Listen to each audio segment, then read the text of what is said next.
And what do we have here, you wonder? This is Comfrey Root. So I got these from my sister. She was digging up some roots because they do, comfrey is one of those plants that will continue to grow, and the roots are so deep into the ground, and this is why they're such a great plant to be working with. Hi there, it's Wheezy here. So yeah, thank you, Joanne, for giving me all these roots. There's so much here. What I'm going to do today is I want to infuse it in oil. And I think I'm also going to dry some for later usage because I don't want to have like too much on the go at the same time. So we've dug them up. We, as in they have dug them up for me.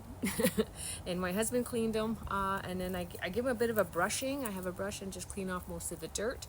So I'm going to go through them and see which ones are the more healthier ones. And I'm going to be keeping those. Now I'm looking for, once you break them up, they're white. If they're not very sticky, that means they're losing their mucilage in there, and the mucilage is excellent for healing.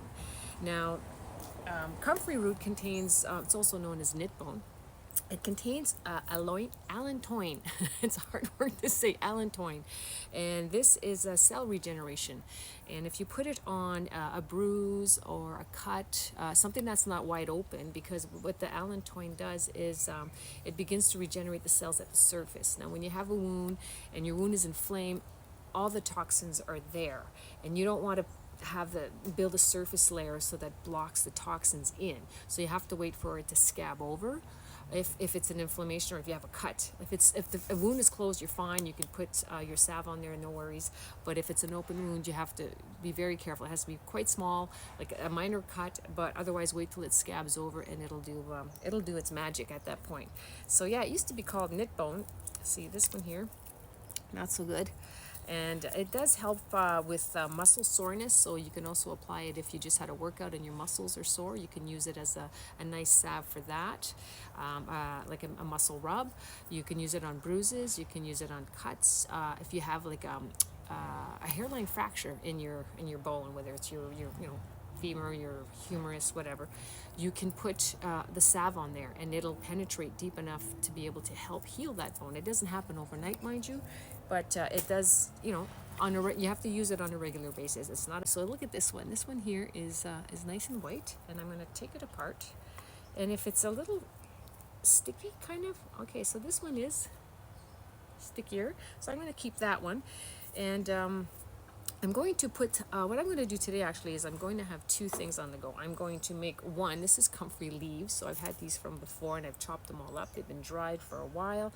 I'm going to add some root to one of them, I believe. Yeah, one of them's going to have root and comfrey leaf, because I want to be able to use it for other things, because it's also great for skin. So, if you have dry skin or cracked heels, and olive oil, I'm going to use some coconut oil and some castor oil.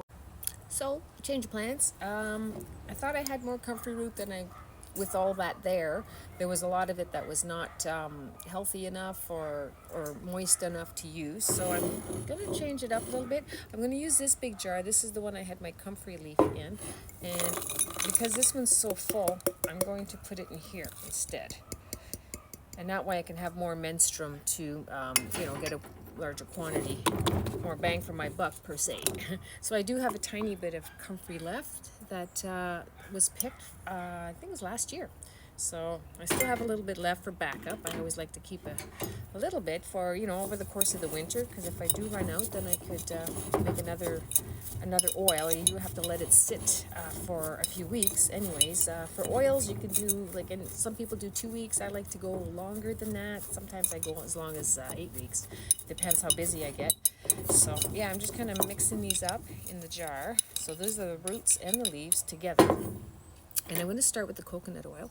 And I'm going to go half coconut, half extra virgin olive oil, cold press, and then I'm going to top it off with some castor oil. So I'm going to eyeball it. So I'm going to start with 5 here. Let's see how far that goes. Once you add the oil, though, it really compresses. Oh, I think I'm going to need all of it. Okay, good. Yeah, it makes it almost to the 5, so that's perfect. And now I'm going to add the olive oil, cold press, extra virgin. And that's the way to go. Just glub that down. Just bought this yesterday. 2 bottles, actually.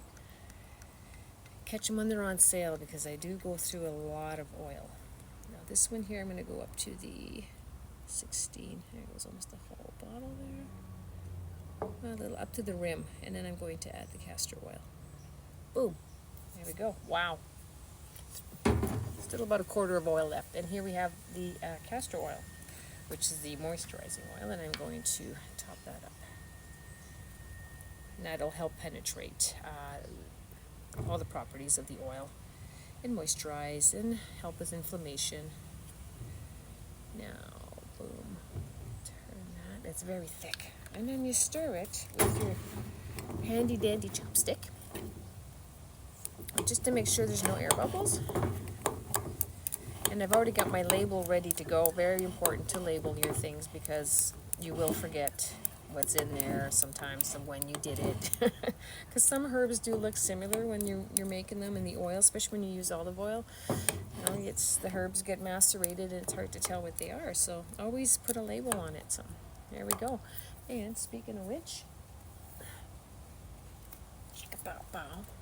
there it is. So hopefully it'll stick. Sometimes if the glass is, here we go, we're going to put it on the front. Comfrey roots and leaf and olive oil, castor oil, and coconut oil. And this is the date that I did it, so that we know. So I'll shake this daily. I keep it in a dark place with the rest of my my oils, and I'll wait a while and see how it goes. Actually, you know, I may even use a quick method, which is put it in a slow cooker or a pot on simmer, very low heat, and let it sit there for like 4 hours, and it'll do its job rather than having to wait the duration. So yeah, that's how you can do it. So you can do this at home too. Easy peasy, right? Talk to you again. Bye-bye for now.